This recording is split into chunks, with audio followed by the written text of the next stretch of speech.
नमस्कार प्रेक्षकांनो. ठरलं तर मागच्या आजच्या भागात आपण पाहत आहोत जानकी सखीने जे रिंगण केलेलं असतं त्याला आग लावते जानकी. प्रियाचा आरडाओरडा चालू होतो, वाचवा मला वाचवा. घरातले सगळीच मंडळी तिथे आजूबाजूने जमा होतात. सायली प्रियाला विचारते, आता कसं वाटतंय प्रिया? तेव्हा प्रतिमा आत्या आगीत अडकलेल्या होत्या तेव्हा तर तुला काही फरक पडत नव्हता. त्यांना तशीच आगीत सोडून तू बाहेर निघून आलीस, हे त्याचेच परिणाम आहे. तर अर्जुनही म्हणतो, तन्वी रविराज किल्लेदार का नाही गेली तुझ्या आईला वाचवायला? कल्पना काकूही म्हणतात, अशी मुलगी कोणाच्याच पोटी जन्माला नको यायला. मला तर लाज वाटते, ही माझी सून आहे म्हणून. अश्विनही म्हणतो, मागच्या जन्मी मी कोणतं पाप केलं होतं काय माहिती की हिच्याशी लग्न केलं मी. प्रिया ओरडते, अरे बोलत काय बसलात, मला वाचवा कोणीतरी. तेव्हा जानकी म्हणते, अरे देवा सखी पटकन फायर ब्रिगेडला कॉल कर. सखी म्हणते, अशीच ओरडत होतीस ना तू? फक्त वेळ घालवायचा प्रयत्न करत होती, बाकी काहीच नाही. प्रतिमा आत्या जेव्हा आगीत अडकल्या तेव्हा तू गेलीस वाचवायला त्यांना. आता तुला वाचवायला कोणीच येणार नाही, तुला निखऱ्यांवरच चालायचं आता. तर प्रिया अश्विनला आवाज देते, अरे अश्विन तू तरी वाचव मला.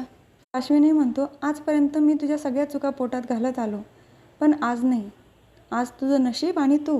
सुमन काकूही म्हणतात, जी मुलगी स्वतःच्या आईची नाही होऊ शकली तिला काय माया लावायची. तर प्रतिमा आत्यांना आवाज देते, आई तू तरी वाचव मला. तेव्हा प्रतिमा आत्या सांगतात, खरं तर तुझी मला आत्ता आई म्हणून खूप काळजी वाटायला हवी, पण तसं काहीच वाटत नाही आहे.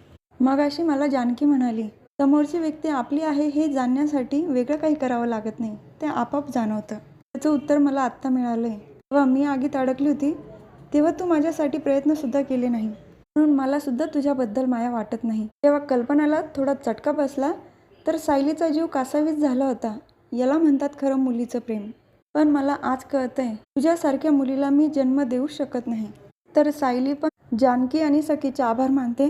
तेव्हा जानकी आणि सखी दोघीही म्हणतात की प्रतिमा आत्यांच्या मनातली घालमेल मिटली, हेच खूप आहे. एका आईला समाधानकारक उत्तर मिळवून देण्याची संधी आम्हाला मिळाली, त्याबद्दल सायलीताई आणि जिजूंचे आम्ही आभारी आहोत. परत काही मदत वाटली तर नक्की बोलवा, आता निघतो आम्ही. जानकी सखी दोघी तिथून निघून जातात. तर प्रिया ओरडतच असते, वाचवा कोणीतरी मला, अश्विन तू तरी वाचव. सगळे तिच्याकडे फक्त बघत असतात. त्यानंतर प्रिया स्टोरूममध्ये बसलेली असते. आत्ता बरं वाटतंय, गार पाण्याने आंघोळ केल्यानंतर. बरेच चटके बसले माझ्या हाताला, पण या जानकी आणि सखीला मी सोडणार नाही. वेळेला बाहेर रविराज काकांचा आवाज येतो, प्रताप प्रतिमा बाहेर या, कुठे गेले सगळे?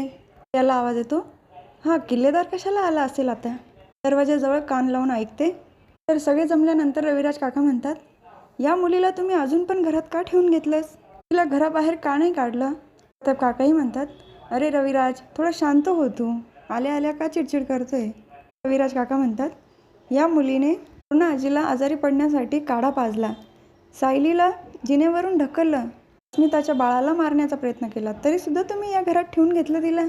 वेळेला प्रिया बाहेर येते आणि रविराज काकांच्या पाया पडते, बाबा मला तुमचाच आधार आहे, मी चुकले, माझ्या चुकीमुळे माझ्या नवऱ्याला गमावलं मी, आता तुम्हाला नाही गमवायचं बाबा, मला माफ करा. हात जोडूनच माफी मागत असते. पण रविराज काका तिला बाजूला करतात, मला बाबा म्हणू नको, मी तुला माझी मुलगी मानत नाही. फक्त एवढंच सांगायला आलो आहे, प्रताप या मुलीला आत्ताच्या आत्ता घराबाहेर काढ. जशी माझ्या घरामध्ये हिच्यासाठी जागा नाही, तशी या घरात सुद्धा तिच्यासाठी जागा नाही. प्रतिमा आत्याही म्हणतात, अहो थोडे शांत राहा. रविराज काका प्रतिमा आत्यांवरच चिडतात, तुझी पण चुकी यामध्ये, तू तिला पाठीशी घालत आली आहे. मन काकूही म्हणतात, अहो भाऊजी वहिनींना नको तुम्ही रागू, म्हणजे काहीच नाही चूक यामध्ये. प्रिया सांगते, बाबा हे सगळं अर्जुन आणि सायली करताय, असं काहीच घडलेलं नाही आहे, खोटं बोलताय, मी सिद्ध करेल हे. तेव्हा रविराज काका म्हणतात, मला तुझ्याकडनं काहीही सिद्ध करून घ्यायचं नाही आहे, मी फक्त प्रतापला सांगायला आलो होतो की या मुलीला घराबाहेर काढ, आणि त्याला काढायचं नसेल तर मी इथून जातो. तर प्रताप काका रविराज काकांना थांबवतात, रविराज असं डोक्यात राग घालून जाऊ नकोस, आज इथे थांब, आपण उद्या शांतपणे बोलू. अश्विन पण म्हणतो, रविराज काका मला माहीत नाही तुझं दुःख मोठं की माझं, पण आपल्या घरावर जे तन्वी नावाचं संकट आलं आहे ना, ते आपल्या सगळ्यांना मिळून दूर करावं लागेल. तेव्हा रविराज काकाही म्हणतात, हे संकट लवकरात लवकर घराबाहेर जाईल ना तेवढं चांगलंच आहे. ठीक आहे मी थांबतो गेस्ट रूममध्ये. तिथून निघून जातात. तर प्रिया त्यांना आवाज देते. प्रतिमा आत्या तिला थांबवतात, त्यांच्याशी बोलायला जाऊ नकोस तू, त्यांना परत त्रास होईल. नंतर सगळेच तिथून निघून जातात. तर प्रिया एकटीच असते. सगळ्यांचं डोकं फिरलं इथे, कोणाकोणासमोर लोटांगण घालावं लागेल काय माहिती आता. सायली रविराज काकांना समजून सांगत असते, कशाला एवढा त्रास करून घेत आहे स्वतःला? प्रियाचं वागणं आपल्यासाठी नवीन नाही. रविराज काका म्हणतात, तिचा स्वभाव तर माहितीच आहे, पण तिचा असा पाय घसरेल वाटलं नव्हतं. अश्विनला कसं तोंड दाखवायचं प्रतिमा? तर प्रतिमा आत्याही सांगतात, माझ्याकडे या प्रश्नाचं उत्तर नाही. तर सायली रविराज काकांना सांगते, प्रतिमा आत्यांना अशी शंका यायला लागली की प्रियाशी त्यांचं काही नातं आहे की नाही. रविराज काका म्हणतात, म्हणजे? तर प्रतिमा आत्या सगळा घडलेला प्रकार सांगतात. त्यांनी प्रियाला घरी जेवायला बोलवलं, ते तिला आवडलं नाही ते सांगतात. तेलाने तिची मसाज करून देत होते तरी तिला गप्पा मारायला आवडत नव्हतं तेही सांगतात. मी आगीत अडकण्याचं नाटक केलं होतं, पण तन्वीने प्रयत्नसुद्धा केला नाही मला वाचवण्याचा. पण आता मला पण वाटायला लागलंय की तन्वी आपली मुलगी नाही. तेव्हा रविराज काकाही म्हणतात, किती कमनशिबी आई बापा आहोत आम्ही. सायली सांगते, रविराज काका तुम्ही प्रियाच्या बाबतीत दुर्दैवी ठरला असाल, पण विसरू नका तुम्हाला अजून एक मुलगी आहे. तुम्ही मला जन्म जरी दिला नसेल ना, तरी मी स्वतःला तुमचीच मुलगी समजणार. तेव्हा रविराज काकाही म्हणतात, हो मला फक्त एकच मुलगी आणि ती म्हणजे तू आहेस. तर सायली अर्जुन दोघंही खुश होतात. मातेही सायलीला मिठी मारतात आणि सायली परत रविराज काकांनाही मिठी मारते. चला आता 2-2 घास खाऊन घ्या बरं सगळ्यांनी. रविराज काका म्हणतात, नाही मला भूक नाही आहे. तर अर्जुन सांगतो, त्या घरात कोणाचीच हिंमत नाही आहे सायलीला नाही म्हणायची. तुझी कशी झाली बाबा? तर रविराज काका म्हणतात, अरे बापरे माझ्यातही नाही आहे. चल प्रतिमा तुझ्या लेकीने डोळे वटारले, पटकन काहीतरी खाऊन घेऊया. तर सायली म्हणते, शाब्बास, आणि दोघांनाही जेवणासाठी हात धरून तिथून घेऊन जाते.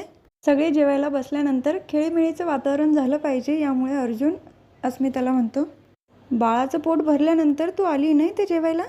अस्मिता सांगते, तू मला नको सांगू हां, बाळाचं पोट भरलं त्यानंतरच मी आली.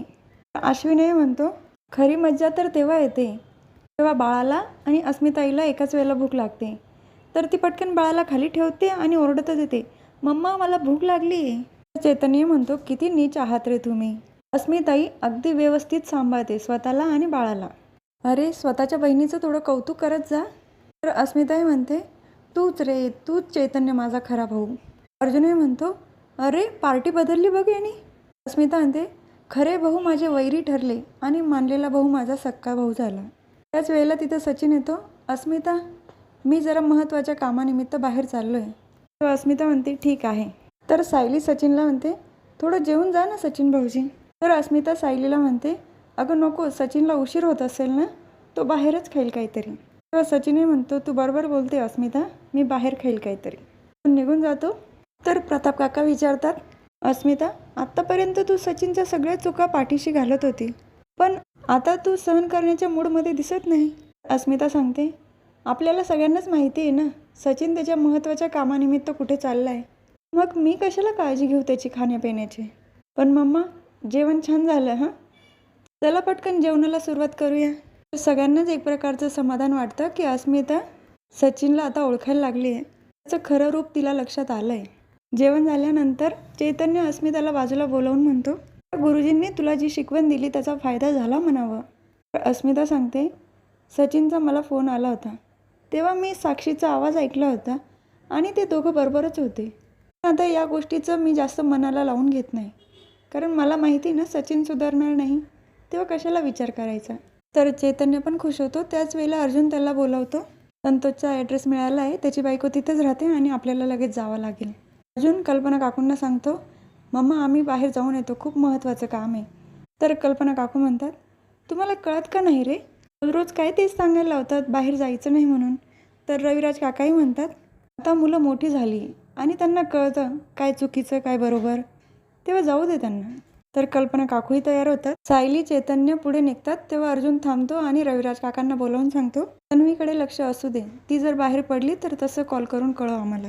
रविराज काकाही म्हणतात, तू इथलं टेन्शन घेऊ नको, मी कळवतो तुला. हा भाग इथेच संपतो. पुढील भागात बघायला मिळतं की तर प्रिया तिचे इन्व्हेस्टमेंट केलेले पेपर कृष्णाच्या शेतात खड्डा करून पुरत असते. त्याच वेळेला कृष्णाचं लक्ष जातं आणि ती सायलीला फोन करून कळवते, मी माझ्या शेतात प्रियाला बघितलं आहे. सायली विचारते, प्रिया तिथे काय करते?